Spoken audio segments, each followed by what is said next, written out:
suosittelen, oli mun mielestä ihan mukava. Sai ainakin minut vähän keskittymään. Mut sitten YouTube alkoi. Sitten YouTube alkoi suositella mulle hirveästi semmosia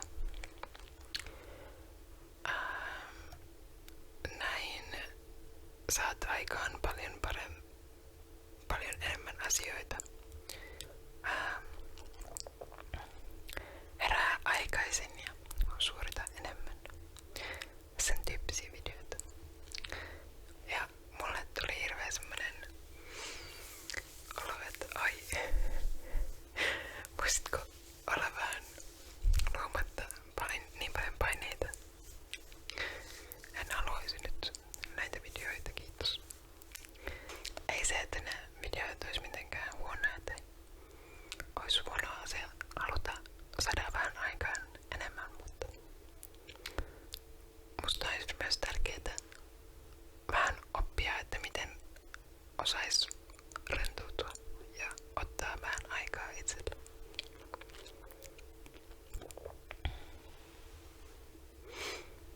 Että elämä kuitenkin muodostuu niin sen suorittamisen lisäksi niin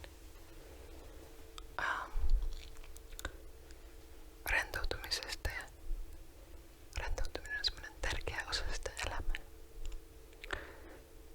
On hyvä välillä tajuta, että on ihan ok, että joskus ei tarvitse saada aikaan mitenkään suuremmin asioita. On ihan lupa pysähtyä ja pitää vähän taukoa siitä suorittamisesta. Ehkä tauko on kuitenkin vähän huono sana, kun rentoutumisen mun mielestä ei pitäisi olla mitään tämmöistä taukoa elämästä, vaan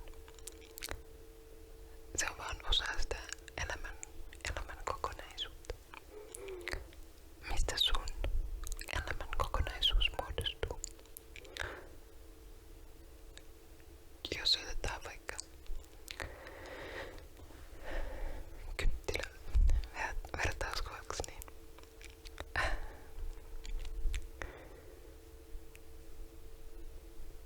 olisiko se kynttilästä suorittamista vai onko se kynttilä? No joo.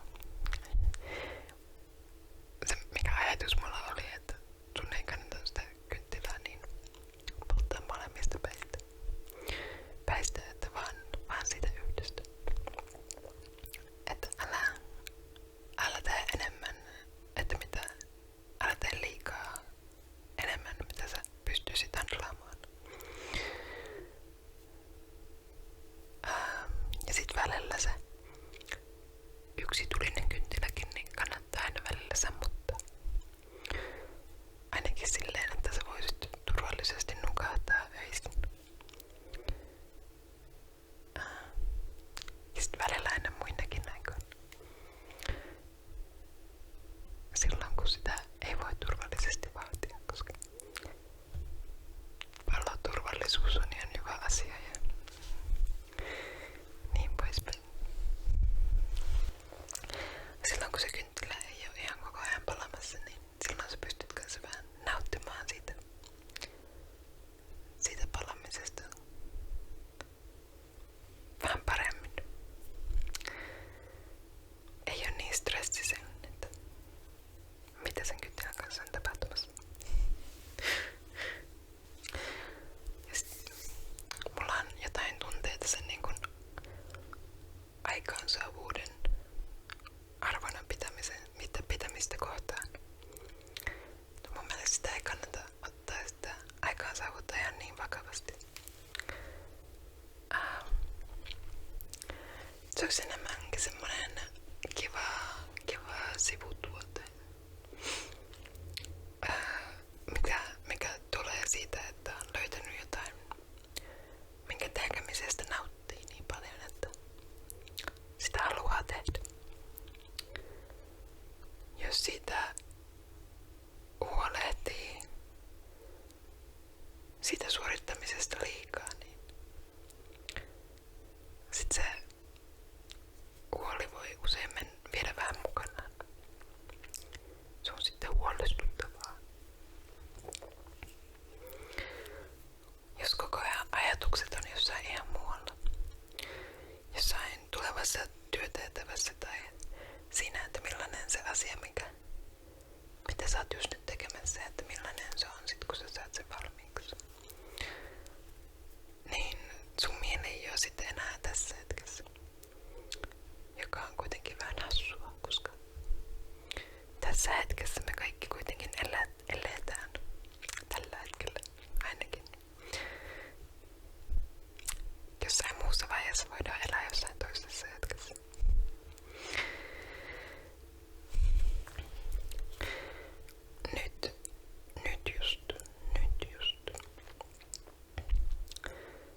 ottaa pieni